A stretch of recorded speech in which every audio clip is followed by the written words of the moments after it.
Hey, gang, it's me, Dr. Steve, and today we have with us a legend. He needs no introduction for probably any of you, but for the 0.1% of our audience that may not know, he is one of the most important public intellectuals in our world today. He's a New York Times best-selling author, commentator, and of course, an award-winning filmmaker, seen most recently with the amazingly successful 2000 Mules. He is, in short, a full-time troublemaker in a very troubled age. The one and only Dinesh D'Souza. Dinesh, thank you so much for being with us. I was telling you before we recorded here, it's wonderful to finally sit down with you, talk with you. Our paths crossed a bit at various events, the American Freedom Tour, but we never got a chance to sit down and chat. So I'm very thankful for this. Hey, I appreciate it and looking forward to our conversation. Well, let me start actually just by getting your take on the lay of the land with our own politics here, especially with the Republican Party. So where, as far as you're concerned right now, does the MAGA movement, the Nationalist Populist America First movement, stand at the moment? And I ask this because I've heard it put that the GOP in many respects is more a nationalist populist light party than it is a nationalist populist right party, in that it has a thoroughly MAGA-based grassroots, but its leadership is still rather mired in the old sort of, neocon paradigm. What do you see as the current state of the MAGA movement and the Republican Party as a whole? Well, I think in the Republican Party there are three camps. There is the MAGA camp, the kind of explicitly nationalist, somewhat skeptical of globalist cosmopolitanism, and so, for example, in general, very skeptical of the amount of commitment to the war in Ukraine, for example. That's probably the majority of the grassroots, but I would say it is probably a minority of the Republican Party officials. Mm-hmm. And the second camp is call it the conventional Republican establishment. This is an establishment that was reformed under Reagan. So it's not as if it's not conservative. It is conservative. It would include people like Marco Rubio, Ted Cruz, people who are conservative. But on the other hand, they're not really MAGA, certainly not fully MAGA. And the third group are the Republicans light. Now, again, I wouldn't call them rhinos, because if you think, they are Republicans, they do lean Republican, and there's a reason. I mean, they would do better in terms of their reputation. They would be less blasted by the media if they became Democrats. So the reason they don't become Democrats is because they still do have an affinity with the Republican Party, but they're both philosophically and temperamentally somewhat of softies. Right. And so, but I've always been conscious that we need all three groups. Mm-hmm. Our goal here is not to push one or other group outside the party, because that's almost a guarantee that you're going to be a minority party. Besides, the Democrats don't do that.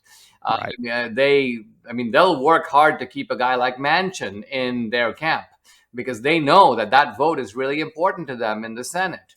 And so even though they'd prefer Manchin to be replaced by some sort of a left-wing progressive, they know, well, that's probably not going to happen in West Virginia. So we'll take Manchin, and we'll go to great lengths to keep that guy happy. We do not want him defecting to the Republican Party. So I think that we can get a lesson from the other side in how to hold your team together.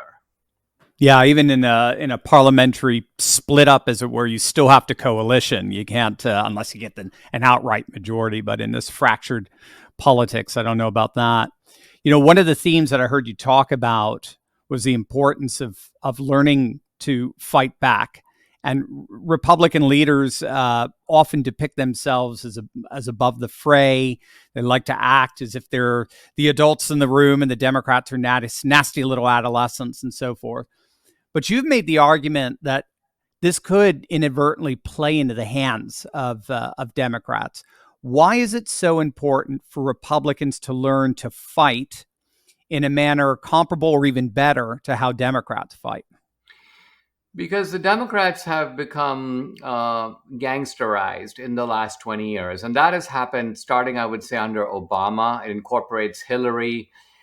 We didn't really see this under the Clinton administration in the 90s, and we didn't really see it under Jimmy Carter in the late 70s.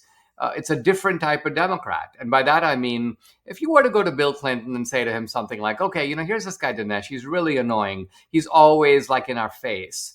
How about we kind of find something on him through the tax code or get his bank records, go through them. If we can lock him up for a couple of years, it'll probably sober him up and he will be less of a pain in our neck. I think Bill Clinton would be a little outraged and be like, what? This is America. Are you out of your mind? Jimmy Carter wouldn't even think about it. But Clinton, Hillary would be like, oh, great idea. Obama, great idea. In fact, let's not only do that, but cover up our tracks so nobody can find out that we did it. Not that we have to worry too much about that. I'm now reflecting the point of view of the left, because even if the media finds out, they won't cover it. They're going to cover up for me. I'm the first black president. I can get away with anything. So these are the sleazeballs who now, in a sense, drive the Democratic Party.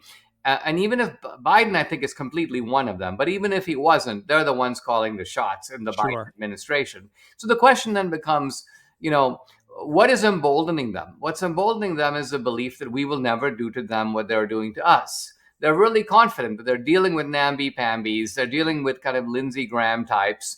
They're dealing with effeminates. They're dealing with turn the other cheekers. And so their view is, listen, it's open season. Let's try to pack the court. If we fail, no big deal, because those idiots won't dream of packing the court themselves. They're committed to 9. It's a matter of principle for them, even though it's nowhere. 9 doesn't say that in the Constitution.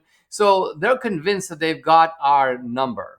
And so my point is that if you're dealing with a bully, kind of corners you in the playground, puts you up against the fence, wants to punch you in the face, and you realize you've got 5 friends, and although you may not be able to beat the bully, you and your 5 friends totally can. But then you go, no, we're too principled to do that because we can't fight fire with fire, and we're not going to kick him in the shins. And no, we're going to try to talk some sense into him. I've got a strongly worded op-ed for National Review Online on civility. It's just stupidity. And it really is a cover up for weakness. Cowardly people who are nerdy and are looking for a reason not to be in the fight come up with these kinds of pseudo arguments. Yeah, it's brilliant. Yeah, if there's no deterrence, they'll just keep pushing the envelope, no question, on the left, that is. How do you think they're doing on this? I forget Mitch McConnell. How do you think McCarthy is doing in fighting back thus far? Better. And I think very well, considering his generally weakish temperament. So in other words, you've got to set your expectations based on who you're dealing with. And I think looking back, the whole deal with the kind of gang of 20 that ganged up on him, they did fantastic work. I mean, I'm in favor of everything. I'm in favor of Marjorie Taylor Greene sidling up to Kevin McCarthy and listen, I'm your best friend, so now you owe me. I'm going to give you a list of the 7 things I want you to do. And I'm in favor of Lauren Boebert and Mary Miller and the others going, hey, listen, we're not going to vote for you until you sign on the dotted line.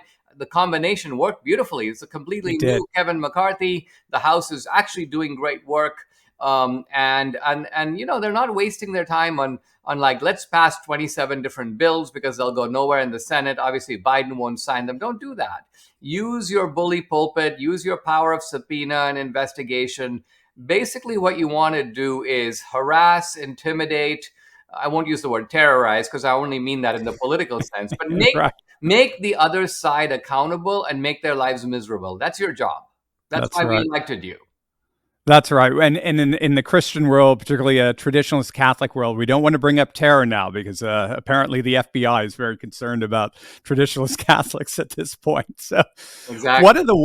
One of the ways in which they fight, of course, is through cancel culture. And I know you've been doing a lot of reflection on censorship, cancel culture, and the like. Hey gang, this is a clip from the videos that I upload exclusively to my Insiders Club community. To watch the rest of this analysis and hear all my uncensored takes on all the important news and trends of the day, join our movement of courageous patriots standing against big tech. Click below and join right now to become a part of our community of thousands of patriots all over the world. Join the movement now at insidersclub.turleytalks.com, and I'll see you over there.